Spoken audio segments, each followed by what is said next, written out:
Assalamualaikum warahmatullahi wabarakatuh. Alhamdulillah wa syukurillah wa la haula wa la quwata illa billah. Rabbi shrahli sadri wa yassirli amri wahlul 'uqdatam min lisani yafqahu qawli. Amma ba'du. Anak-anak, selamat pagi. Mudah-mudahan kita semua selalu dalam lindungan Allah Subhanahu wa taala.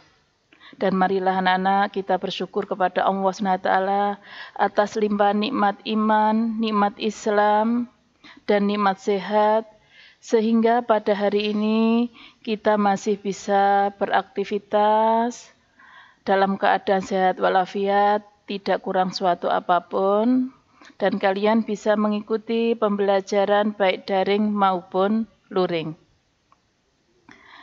Anak-anak, berjumpa kembali bersama Ibu Aulal Inayah, Mapel Pendidikan Agama Islam dan Budi Pekerti kelas 12. Sebelum pembelajaran kita mulai, marilah kita bersama berdoa terlebih dulu. Bismillahirrahmanirrahim. Raditu billahi rabba wa bil islami dina wa bi Muhammadin nabiyya wa rasula.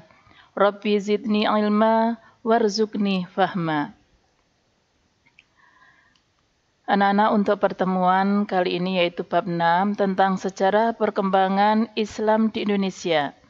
Dengan KD 3.30 mengevaluasi strategi dakwah dan perkembangan Islam di Indonesia. 3.31 yaitu mengevaluasi sejarah perkembangan Islam di Indonesia. 4.30 menyajikan prinsip-prinsip strategi dakwah dan perkembangan Islam di Indonesia. 4.31 yaitu menyajikan nilai-nilai keteladanan tokoh-tokoh dalam sejarah perkembangan Islam di Indonesia. Untuk pertama, kita bahas tentang sejarah perkembangan Islam di Indonesia, jadi mengevaluasi sejarah perkembangan Islam di Indonesia. Para pakar sejarah berbeda pendapat mengenai sejarah masuknya Islam ke Nusantara. Terdapat tiga teori besar yang dikembangkan oleh Ahmad Mansur Suryanegara yang terkait dengan asal kedatangan para pembawanya dan waktu kedatangannya. Yang pertama yaitu teori Gujarat. Dalam teori Gujarat, Islam dipercayai datang dari wilayah Gujarat, India, melalui peran para pedagang India Muslim pada sekitar abad ke-13 Masehi.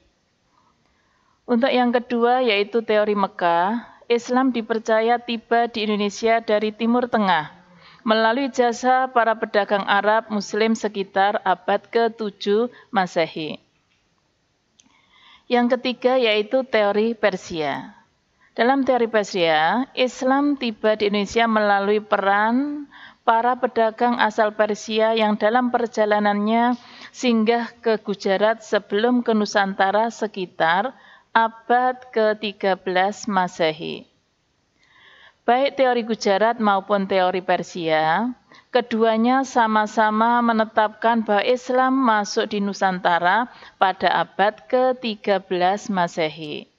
Namun teori Mekah menetapkan kedatangan Islam ke Nusantara jauh sebelum itu, yaitu pada abad ke-7 Masehi, saat itu Rasulullah SAW masih hidup. Lanjut. Yang kedua yaitu strategi dakwah Islam di Indonesia. Sebelum para dai datang ke Nusantara, kondisi penduduknya hidup dalam tatanan kerajaan-kerajaan Hindu dan Buddha. Akan tetapi, mereka hidup dengan pemahaman adanya kasta-kasta dalam sosial. Kemudian Islam datang membawa ajaran baru tentang masyarakat tanpa kelas. Tidak ada perbedaan kasta sosial antara manusia satu dan manusia yang lainnya, baik orang kaya atau miskin, berpendidikan maupun yang tidak berpendidikan. Ajaran ini menarik bagi kalangan masyarakat umum sehingga mereka dapat merasakan kebesaran dalam hati, tidak pesimis karena strata sosial yang disandang. Islam disebarkan melalui beberapa jalur, di antaranya jalur perdagangan, yang kedua jalur perkawinan, yang ketiga jalur pendidikan agama, yang keempat yaitu jalur kesenian, yang kelima jalur politik. Sedangkan kerajaan-kerajaan Islam di Indonesia, ini ada beberapa kerajaan. Yang pertama yaitu kerajaan-kerajaan Islam di Sumatera. Ini ada dua, yaitu Kerajaan Samudra Prasai dan Kerajaan Aceh. Sedangkan kerajaan-kerajaan Islam di Jawa, ini ada beberapa kerajaan, di antaranya Kerajaan Demak. Yang pertama, terus yang kedua Kerajaan Pajang, tiga Kerajaan Mataram Islam, yang keempat Kerajaan Cirebon, yang kelima Kerajaan Banten. Terus kerajaan-kerajaan Islam di Kalimantan, Maluku, dan Sulawesi. Ini ada beberapa kerajaan. Yang pertama yaitu Kerajaan Banjar, yang awal berdirinya Kerajaan Banjar di Kalimantan Selatan. Yang kedua Kerajaan Kutai. Kerajaan Kutai berdiri di wilayah Kalimantan Timur. Yang ketiga yaitu Kerajaan Ternate Tidore. Raja Fongi Tidore dari kerajaan yang berdiri di Maluku. Yang keempat yaitu Kerajaan Goa Talo. Kerajaan Goa dan Talo merupakan kerajaan kembar yang saling berbatasan. Biasanya disebut dengan Kerajaan Makassar. Kerajaan ini terletak di semenanjung barat daya Pulau Sulawesi.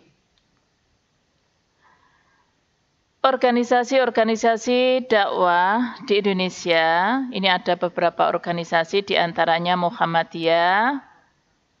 Muhammadiyah didirikan oleh Kiai Haji Ahmad Dahlan pada tanggal 18 November 1912 di wilayah Kerajaan Mataram Islam, Kesultanan Yogyakarta. Kiai Haji Ahmad Dahlan mendirikan organisasi ini dengan tujuan memurnikan ajaran Islam yang sudah bercampur aduk dengan ajaran-ajaran kemusyrikan, serta mengembangkan Islam sebagai gerakan pembaruan dalam bidang pendidikan, ekonomi, dan kesehatan. Yang kedua, organisasi dakwah di Indonesia yang kedua itu Al-Irsyad. Jamiyat Al-Irsyad didirikan oleh Syekh Ahmad As-Surkati pada tanggal 16 September 1914. Awalnya Syekh Ahmad bersama sekelompok tokoh yang sepaham dengan mendirikan madrasah serta organisasi dengan nama Jamiyah Al-Islah wal Irsyad Al-Arabiyah. Nama organisasi ini mengalami beberapa kali pengubahan, sehingga pada tahun 2007 akhirnya secara resmi ditetapkan nama Jamiyat Al-Irsyad atau Perhimpunan Al-Irsyad. Yang ketiga yaitu Persis atau Persatuan Islam. Persis didirikan pada tanggal 12 September 1923 di Bandung oleh beberapa tokoh muslim yang dipimpin oleh Haji Zamzam dan Haji Muh. Dan tokoh muslim yang dipimpin oleh Haji Zamzam dan Haji Muh Yunus.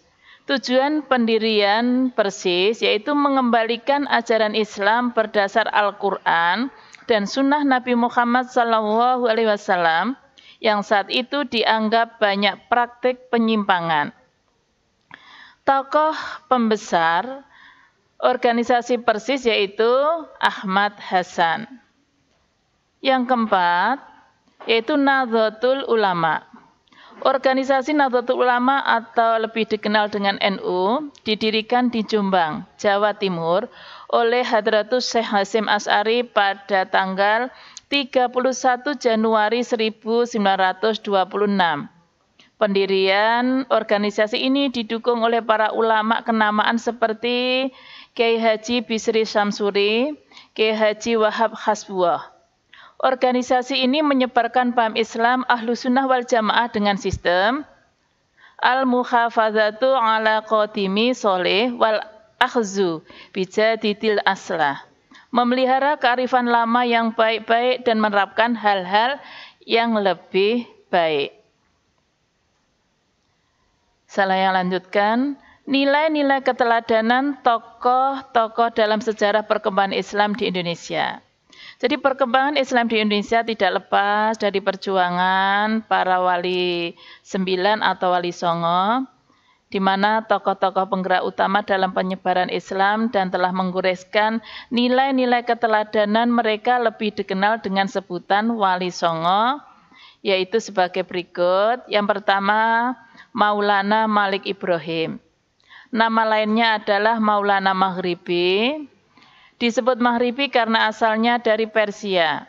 Pusat kegiatannya di Gresik, Jawa Timur. 2. Sunan Ampel. Nama kecilnya Raden Rahmat yang berkedudukan di Ngampel, Surabaya. Melalui peran beliau lahirlah generasi Islam yang tangguh, salah satunya yaitu Raden Fatah, Sultan pertama Demak. Yang ketiga yaitu Sunan Giri. Nama aslinya Raden Paku. Beliau adalah murid Sunan Ampel. Pusat kegiatannya di Bukit Giri, Gresik. Yang keempat, Sunan Bonang. Nama kecilnya adalah Makhdum Ibrahim, putra dari Raden Rahmat, yaitu yang berkedudukan di Bonang, Tuban. Sunan Derajat. Nama kecilnya adalah Malik Munih, juga putra Raden Rahmat, dengan pusat kegiatannya di daerah Derajat dekat Sedayu, yaitu Lamongan, suatu wilayah antara Gresik dan Tuban. Sunan Kalijaga. Nama aslinya adalah Joko Said. Pusat kegiatannya di Kadilangu, Demak, Jawa Tengah. Sunan Kudus, yaitu nama aslinya adalah Said Ja'far Shodiq Asmad Khan. Beliau adalah putra dari pasangan Sunan Ngudung yang berasal dari Kudus, Jawa Tengah. Sunan Gunung Jati. Nama aslinya yaitu Syarif Hidayatullah yang berkedudukan di Gunung Jati, Cirebon, Jawa Barat. Yang kesembilan yaitu Sunan Muria. Nama aslinya Raden Umar Said, putra dari Sunan Kalijaga yang menikah dengan Dewi Syarah, berkedudukan di Gunung Muria.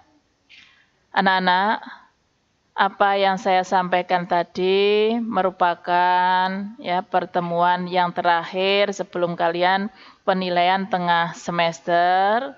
Maka kalian harus tetap bersemangat menjaga kesehatan kalian, ditingkatkan ibadahnya, ditingkatkan belajarnya, dan selesaikanlah tugas-tugas dari Bapak atau Ibu Guru, baik ulangan harian maupun tugas, karena untuk minggu depan kalian sudah penilaian tengah semester.